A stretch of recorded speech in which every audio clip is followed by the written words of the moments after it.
Want to rise above what holds you back? These are the stories of those fighting that battle. It might also be the story of you. I'm Dan Waldschmidt, author of Edgy Conversations and strategist of billion-dollar companies all over the world.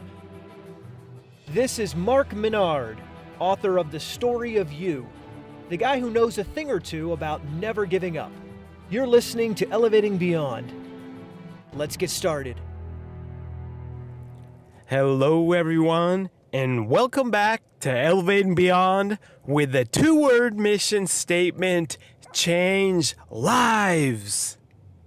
I know it's been a while, but, oh, Lord, get ready. Just get freaking ready. First of all, I'm sitting here in my Tesla Plaid recording this little intro for you for this phenomenal live show that we just did at Sugarland Stadium in Sugarland, Texas, right outside of Houston.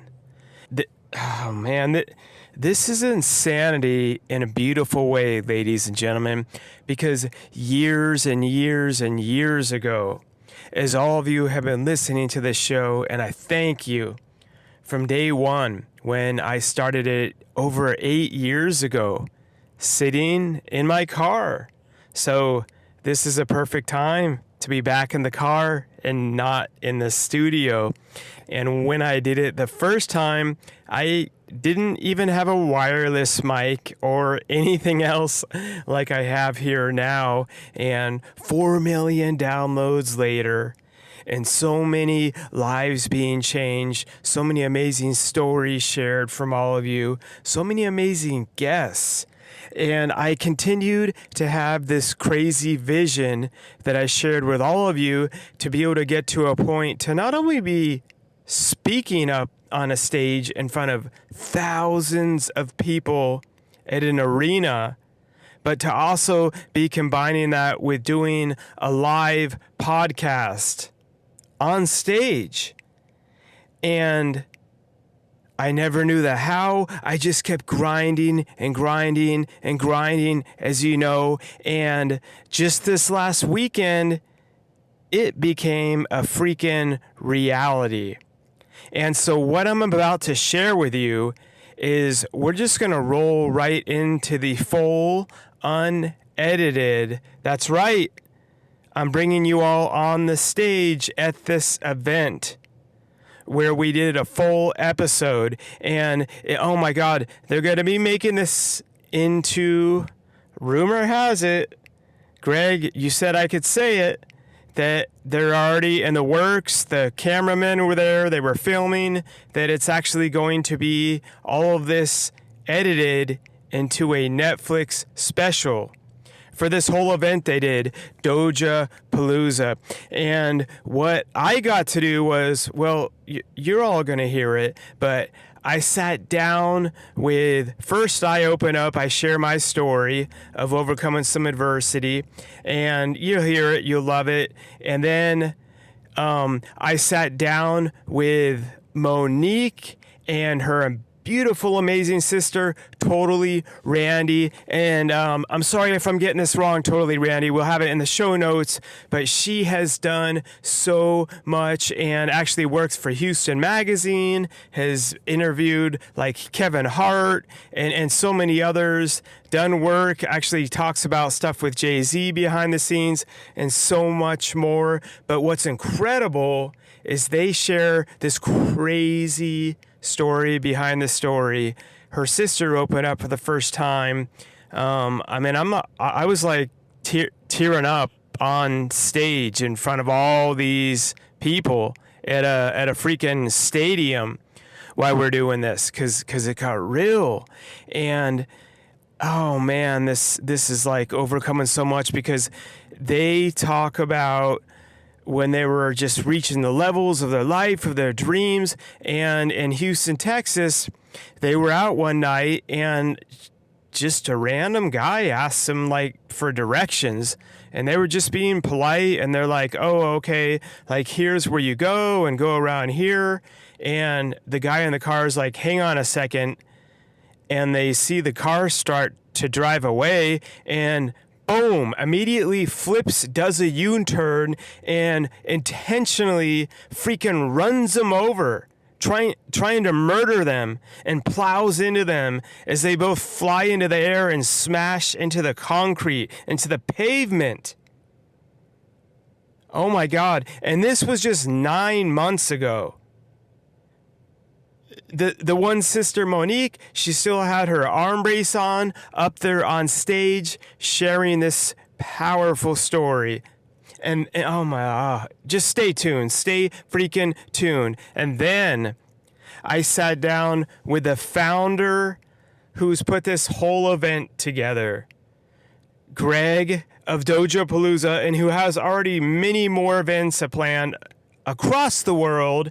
And I sat down with his partner in crime, Sadie, who's a freaking rock star. She has been grinding behind the scenes as his head admin for this entire event. And I got them to open up about, because I've got to know them both very well throughout this process, from being hired as part of the talent to come and speak and do this podcast.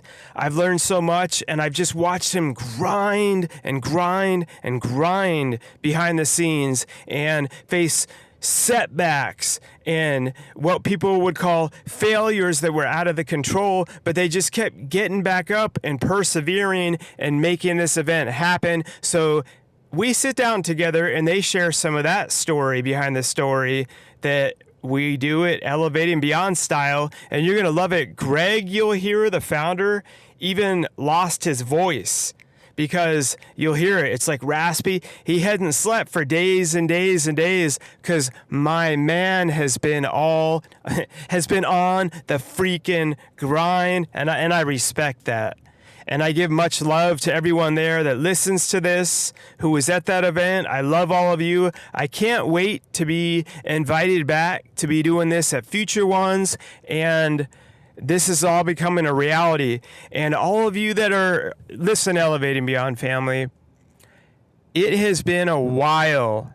I know you know this. You've all been writing me. I've been blessed to have hundreds of guest inquiries over this past 8 months, and I haven't done a show for a while, and there's been a lot going on, but in a good way throughout all this, and I'll be sharing it with you more and more. Part of it includes a whole new studio at Dreamshine.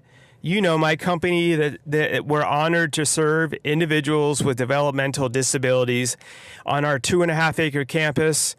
We're almost done building our freaking pirate ship building. That's right. A pirate ship building that overhangs the pond, the water, and part of it is going to be used for our amazing individuals with developmental disabilities. And then the second floor of the pirate ship building is going to be another studio where we're going to be doing all other types of podcasts, including Flavors with Elevating Beyond. And I'm going to be starting another show separately that's going to include Dreamshine and allow our individuals with developmental disabilities to be a part of it and get the sponsors from that to open up jobs for them, to get paid jobs. That's right. And on the flip side, here in Boca Raton, Florida, that's right, you heard it first, I have been back and forth to Boca Raton, Florida, where we're building our house and another Elevating New Beyond studio, baby, in Boca Raton, Florida. And so, you think it's been dark behind the scenes, but you have no idea. We're getting ready to come back harder than ever and get ready for a whole new influx of shows. I'll be doing more and more in between. I've been on the grind, ladies and gentlemen. Look, I can't give too much away. You have to just keep staying tuned. But we already have so many people lined up. And thank you all that keep writing me to be on the show and for your patience, because we're going back to doing the full in-person interviews. So we'll be together in studio. And make sure, if you're listening to this, check it out on my YouTube channel. Just type in Mark Minard. like, subscribe. We're now uploading all the videos there because we're doing so much more with the video content. I love it. And listen to this, share it with anyone that's going to love it, but also check it out on the YouTube channel. Go to Mark Minard. You can watch, you'll see it all filmed here live on stage. You'll get to see the actual event. Now, I was lucky to have someone amazing there help. They recorded me with my iPhone while I was up there speaking at this event.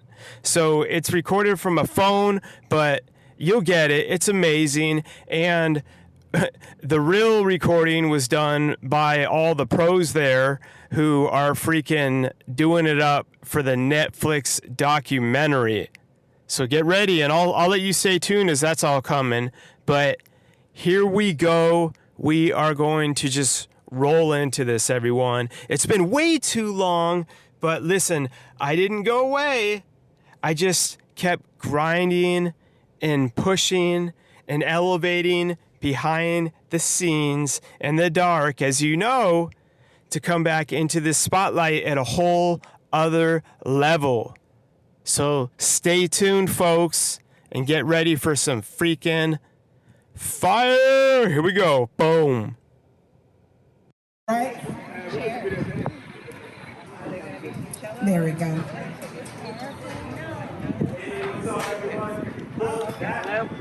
Give another round of applause to, is it Belle Lewis?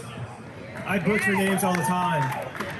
Thank God that I'm not playing music or anything and I just talk, because I would not want to have to follow that up. They were good. And what I'm here for and what my show's always been about is, like, you heard Randy talking about all these things that sound so great, the bio, the best-selling author, CEO of Dreamshine, top 100 iTunes, Elevating Beyond. But I always like to share the story behind the story, because bios don't show battle scars. And what that leaves out is when people are going after their dreams and going after success, they see all these beautiful, pretty bios, and they don't see the mess and the adversity that it took to get there. Like, something you left out, this isn't in my bio, like that I was in jail at age 17. And then after being in jail at age 17, I was told by my teacher in high school that kids like me should just drop out of high school. I would never amount to anything. And then later on, after almost dying and getting out of jail and living with my roommates, I started to get out of that situation. And both my roommates died.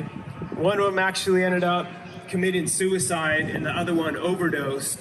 And it was like during that transition in my life that I said, okay, I'm gonna do something with my life, I'm gonna make a change, and I'm gonna try to go to college. And I'm telling all of you this, like, when you're going after your dreams, people aren't always gonna applaud you, especially when you're around the wrong people. And so what was their reaction? They're like, people like us don't go to college. Like, you're gonna go to college, Mark, you sell out? And that stuff gets in my head. I didn't read my first book till I was 18 years old. And then when I finally went to college, I was like, I think I would like to write a book one day. And I took a creative writing class. My teacher gave me a D. My professor said, your dream of being an author is a joke. And so 4 years ago, when my first book hit the #1 on the best-selling list, like, she was the first one that I sent it to, and I thanked her for giving me that adversity. And that's what this is always all about, is learning to use that adversity to really transform that into your superpower to go after your dream. Like everyone that's here tonight, I was talking to my man Mo, who's on the camera, and we were talking about what's been going on over the past few years. And all the negativity in the news and the drama, and how, listen, people said COVID was the virus. I said the news is the real virus, because that negativity continues to contaminate you. And you have to guard your mindset of what you allow in. And the news got so much worse. And what's amazing about an event like this, because the news doesn't show the reality of the real people that are out there, like all of us. The news is trying to divide everyone, and they're acting like this person's against that, this race is against that. But all of us here together, we're for the human race, for God's sake. And that's what DogePalooza is all about. And so I'm up here right now, and as I've had so many guests throughout the years share their story behind the story of overcoming adversity, I have to pull someone here on stage that you all might not know this, who's been hosting the show, Miss Randy, if you're ready. I don't think she's ready. I don't even think she can hear me. But Miss Randy, if you're ready, I'm gonna pull you out of here on the stage. Totally. Miss Randy!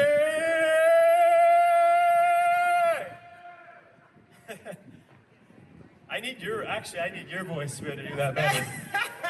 One lady covered her ears when I first started this morning, this afternoon. Look, you've been giving the intros in such an amazing way to everyone and letting them get all the claps. So everyone give Miss Randy a round of applause for hosting tonight. Woo! Thank you, guys. My love, my passion. This is my sister. Hi, sister. Ocean name Monique. Monique. Hello, guys. I think a little bit. Let me back up. It's like I wasn't even speaking, and it was like, no, you're still too loud, just breathing loud. So, this is a great example. Randy, before you were having interviews with Kevin Hart and working and creating things with magazines that covered people like Beyonce, because we were talking backstage, this is what I always like, to get more of what goes on in the mindset of people, and something that I got from you right away is that you started seeing things differently years and years and years ago that everyone else would think was crazy. Like you said, you saw Jay-Z starting to use Twitter for marketing way back before anyone was ever doing that. Right. He for Magna Carta Holy Grail, it's so crazy how that would play into me fully coming into media. Magna Carta Holy Grail, he dropped that project and he did not give any press to any of the media. Instead, he allowed Twitter to interview him before he gave any press. And everyone, they went crazy because he had 54 tweets at the time. I'm a Jay-Z lover. I knew exactly how many tweets he had. He had 54 tweets before he started this, and he allowed the world to interview him. He talked about Miley Cyrus. He talked about the child, supposedly, that he was supposed to have. He let people ask him about a meal, which he said he spent it. If you're a true Jay-Z fan, you know that was hilarious. They said, what happened to a meal? He said, I spent it. If you know who a mill is, right, and you know Jay-Z, that was hilarious to read that. And I wrote my article on his usage of social media as his rollout, and that's how Houstin Magazine picked me up. So, and on top of that, listen, you were doing some stuff, and all of you, I want you to listen to this, that people are gonna call crazy. Because like at the time, you're like, well, I want to start doing, what was it, vlogs, like using Twitter and stuff, and no one had heard of that. And yeah, it was, so when they first picked me up, they said, we're going to send you to Puerto Rico.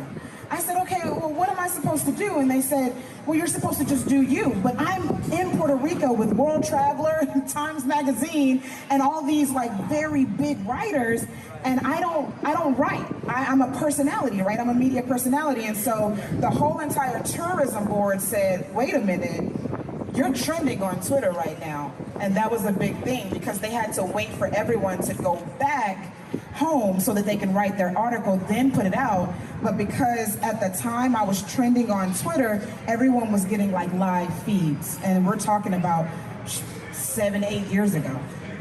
And so when you're going after whatever it is that you're doing in life, like with music, building a business, just being a better you, you're going to be called crazy. And instead of taking that as something that's bad, I say freaking thank you. That means I'm on the right page to going after my dream. And if you don't have like those massive doubts and failures and ups and downs, that means that you're just staying in that land of mediocrity. And then this is why I have both these lovely sisters here tonight, is because you can be hitting another level of your dream. Like they what's that saying? Like a journey of 1,000 So I butcher names and quotes, and I have 4 million listeners. I don't know how. I mess up with names. I mess up with quotes. I don't even know my own name half the time. What is it? A journey of 1,000 feet, something? Miles. That sounds better. Starts with a single step. Okay, great. But what they leave out is, what about when you get to mile 999 and you're like, oh, so close to the dream, and then boom, life punches you in the face and you get knocked back to mile 200 and you have to start all over again. That's the part of it that most people don't see. Like that story behind the story, and that's where most people give up. And so it was going after that. This blew my mind. Like, literally blew my mind. It was these two amazing sisters are achieving things like doing their dreams, living things out, and I'll let you tell the story, but some crazy person, you didn't just get in a car accident, hit you with a car on purpose. Yeah, I'm gonna let my sister speak to it because it's crazy that it hasn't even been a year. It was September 25th, but as soon as I got hit, I don't remember being hit. I was completely out. I woke up in surgery, so I'm gonna let my sister speak to that. She's such a soldier, you guys. A round of applause for my sister, please, you guys. Give her some energy. She needs that energy. This is it's still a little tough, you know? Yeah, you know, we had some friends in town, and me and my sister were super hospitable, so we have a lot of friends all over, and they love the city of Houston, and I think it's because as a city, you know, we're Southern, and we love to entertain, and we love to show people a good time, you know, and so we have friends in town, and they looked up the first place that they could see to try to have a good time, and it wasn't a place that me and her frequent, but because you know, we'll do anything pretty much for our friends, we decided to go, and we went, and afterwards, you know, we were walking to our car, and we've done this a million times. Me and my sister are extremely close, and we can literally walk and talk for hours, and a guy pulled up, and he wanted to give us a ride. He offered us a ride, and you know, we told him no thank you. We were really nice about it, but I think he didn't take it really well. And literally probably a moment later, as we were trying to get back to the sidewalk because there was glass in the street and we were trying to avoid the glass, as we were trying to get back to the sidewalk, we were hit. And I remember the entire time I was conscious through it all. And I just remember standing and then everything going pitch black, and all of a sudden I wasn't standing any longer. And when I was able to get my bearings, I lifted my head, I couldn't see because my vision had been blurred. I put my head back down and lifted it back up, and I noticed I was on the ground, I was on the curb, and everything just felt like a huge anvil sitting on my back. And I said to myself, what was that? It felt like, I don't know if you guys, I mean, I'm sure it's Texas, it's hot, so I know you guys have all been to the pool, and your friend pushes you in the pool, you feel that little slight push. And I remember feeling that push and knowing that something was wrong. Something had happened, but I didn't know what it was. And as I got my bearings, I realized, oh, wow, we must have been hit by a car. And as I looked around me, I saw my sister, and my sister was literally about 40 feet away from me. And she was on her face, laying on her stomach, and I could see the blood pooling around her head. And so I knew then for sure, okay, we were hit by a car. And I remember thinking to myself, let me try to get to her. Let me try to move to her. But something in me was telling me, I don't think I can move. My body felt so heavy. And when I tried to slide towards her, I felt a sharp pain up my spine. And I looked back and noticed that my leg was twisted in a very gruesome way. So I automatically knew that it was broken. I couldn't move. I didn't know what else was broken. But it's like when that first sense of pain reaches you, you can kind of feel everything else. So then everything else came too. I could feel the bruise on my head. I could feel my tooth that was knocked out. I could feel the scars on my arm. I could kind of feel everything. But my first thought was, there's blood pooling around my sister's head, and I was calling her name and she wasn't answering. And so I need to try to scream for help. And as I was laying there, I tried screaming for help. And unfortunately, people were driving by, and a lot of people kept driving. And she was in the middle of the street, so they had to drive around her. And that was kind of disheartening. And so for about 20 minutes, we laid there with her being unconscious and blood pooling and me not being able to get to her. And I kind of lost hope for a second. But I continued to pray because I believe in God, and I'm a very faithful spiritual person. And even through the despair, and it's crazy because even through the despair, even though I felt like there's no way she's still alive because it's been 20 minutes, I continued to pray, and a Good Samaritan ended up stopping, and he called 911.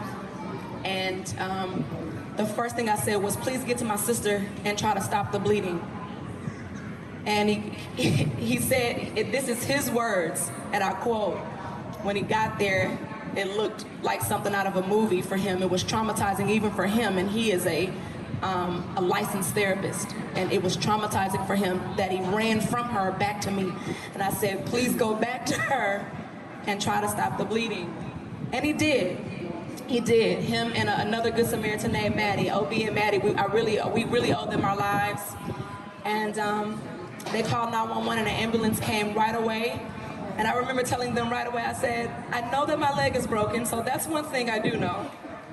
And I said, but please take care of my sister, you know, and they took her to the best trauma hospital, Bentab, shout out to Bentab, and my sister's still here with me, and I can only tell you guys that it's faith. It was prayer, and it works. And there's no way that I believe that we should have made it the way we made it, with no, you know, mental damage, being able to still have our mental faculties, being able to still see. I know that I won't be on this cane for long. So That's right. you know, right. it's a testament to faith, you know, in yourself and faith in God. So I want to say one more thing too, because this is so important that people understand this. Also, but well, first of all, okay, so you're listening, you're thinking, well, this maybe this happened like 2 years ago or 4 years ago. How long ago did this happen? This was literally about 7 months ago. 7 months ago, September of last year. And look, and they're both sitting up here on stage right now, September of last year. right? And also, please help give everyone listening right now a takeaway. Like, when you're going through, you're waking up in the hospital, it's been, you know, you're a month in the hospital, and you're down, and you're depressed, and you're praying, and the doctors are telling you this might not happen, you might not be able to walk. How do you get, like, what can anyone here listening, because we all go through different adversities at all levels in our life, and we can learn from each other, like, just by this example, but what is something that you did or thought of that helped push you through that? I think for me, I have an extremely supportive family. I have family out in the audience right now. I have family right here on the stage. I have an extremely supportive family, and so having that support helped, but also I went back to times when I was down before.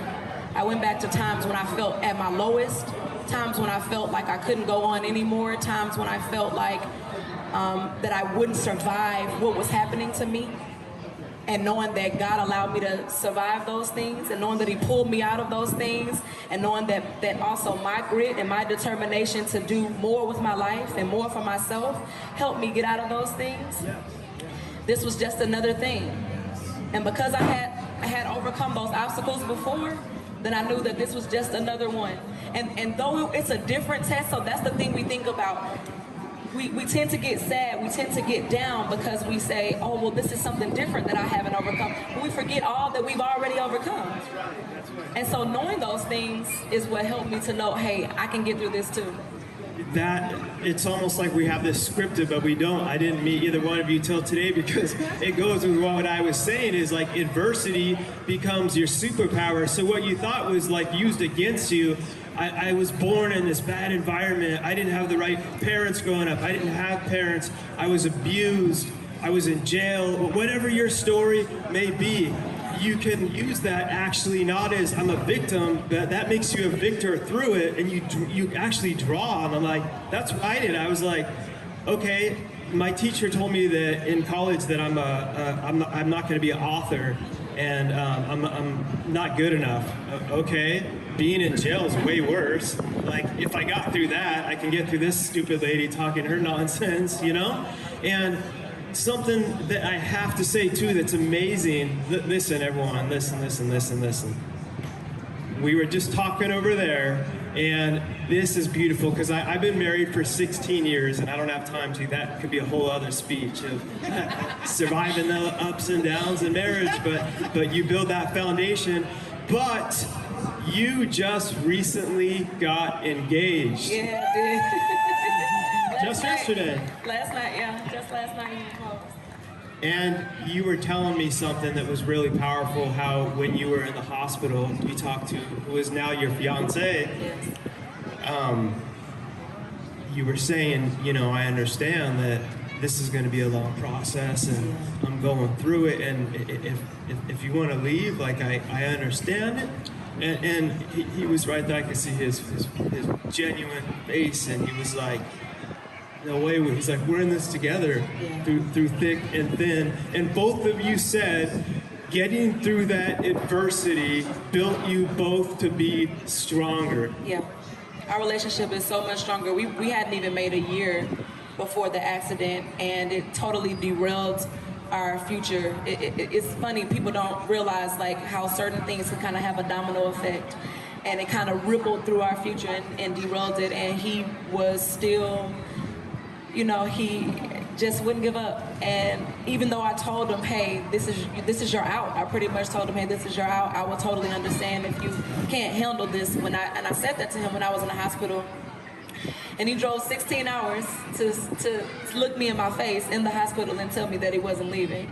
So, and as we worked through this and worked through my rehab and me going from the hospital to the rehab facility to the wheelchair and now to being on my cane, he's just been there every step of the way. And it really has made us even closer. This situation has made us stronger. It's bonded us in a way that I couldn't even imagine. This is it. Look, if it wasn't for respecting the time that we have, I promise you, I could sit here for 15 more hours with both of you and not even begin to get into the amazing wisdom and powerful things that you have to bring to us. So can we give both these lovely sisters an amazing round of applause? Thank you guys so much. Shout out to Josh. And yes, shout out to the amazing fiance right there. Now look, I have something now that I had, talk about going through adversity. I had to, I guess I'm standing up. I had to, I hope it doesn't mess the camera shot up, but I had to drag them out here because they're so humble and hard working, and I have been working with someone who had this insane vision of a thing called DogePalooza. Talk about underdog stories. Like Dogecoin is such a great underdog story. I love it.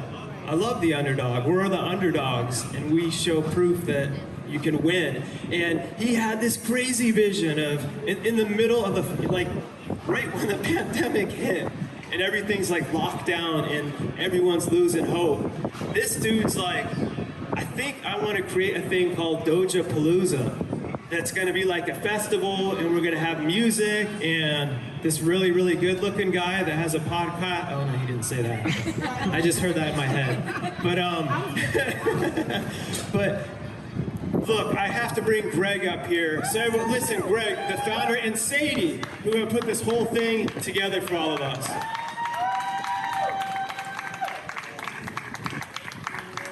You have a mic?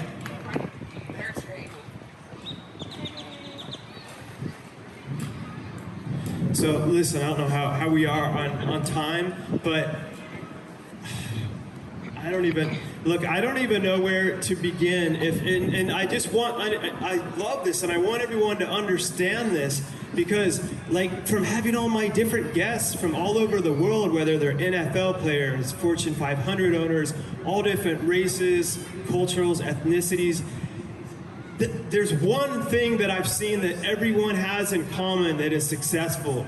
And it's one freaking word. It's not a PhD. It's not multiple bachelors and all that. It's perseverance. And for God's sake, these two have persevered so much and worked their butts off behind the scenes to make this happen. And something that I just want to share with everyone is, how did you both deal with, after working thousands of hours, and you're getting ready to put on the original DogePalooza, all lined up.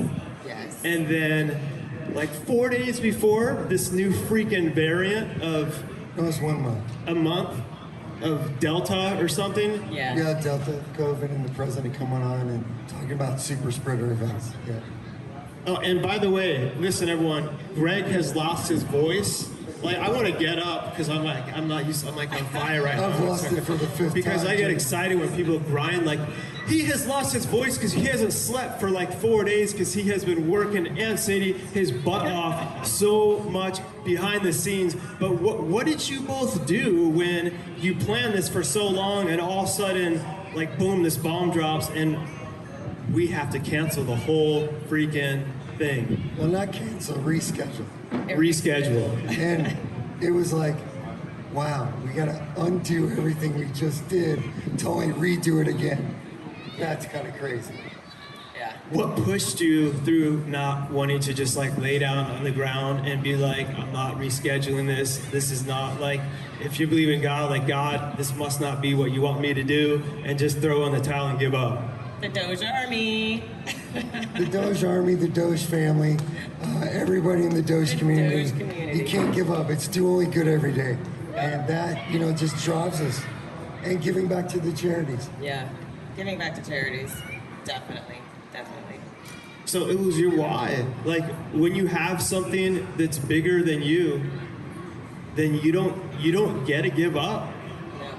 You don't have the option. There's no choice. Don't have the option I mean, to give up. you already have deposits down, you already have the venue book, you already have artist book, you've already have it paid for. You got lights, sound, stage, security, everything else. And you got everybody counting on it. So you can't give up. So there's no choice. You just have to push through it. You just have to keep going. You have to just have the drive to just follow through and never give up. Yep.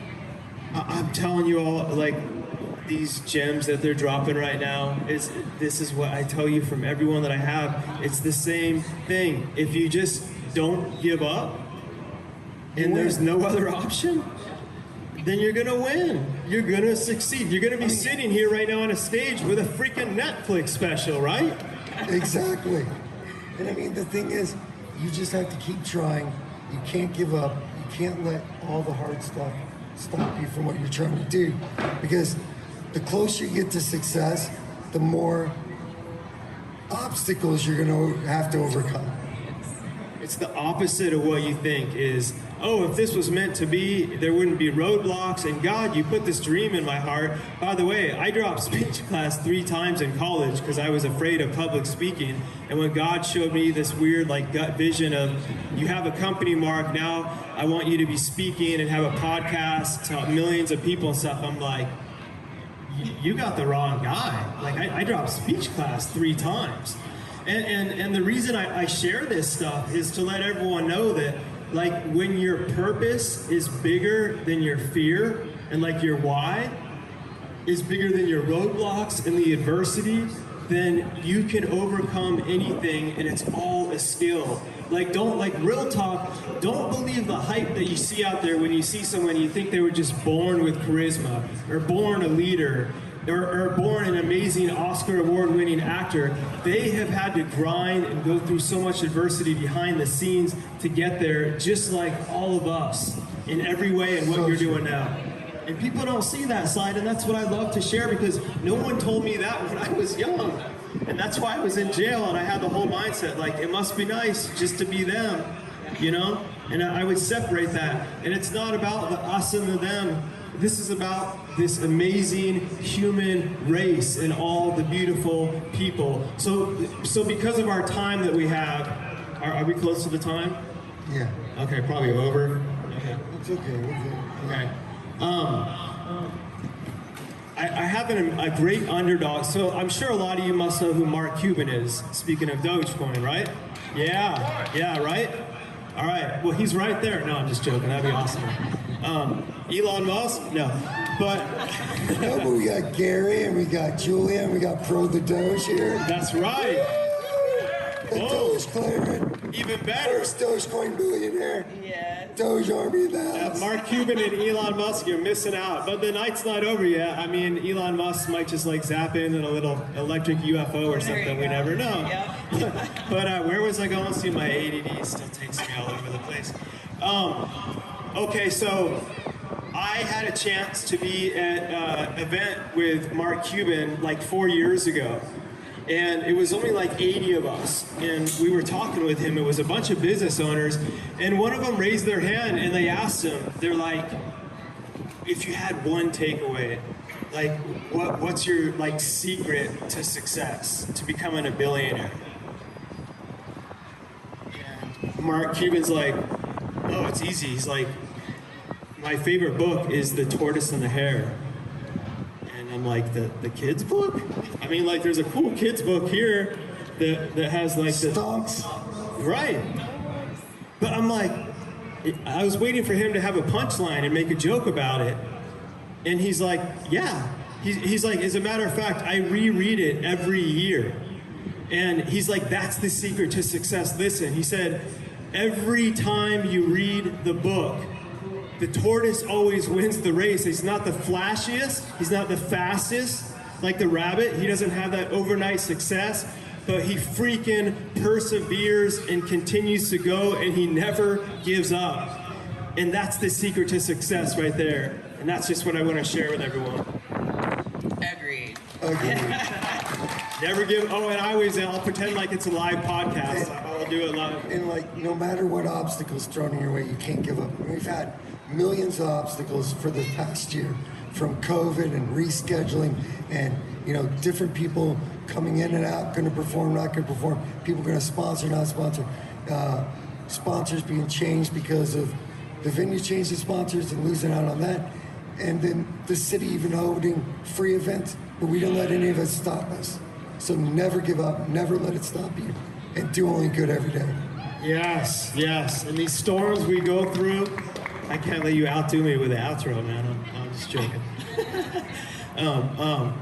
Like every storm has an expiration date, and they come and they go. And we have been through one hell of a storm these past few years, and they always have an expiration date. Yes, other ones come, but as these amazing sisters told us, the previous storms you went through build you to only be stronger for the next storms that come up. So never settle, never give up, and keep elevating beyond.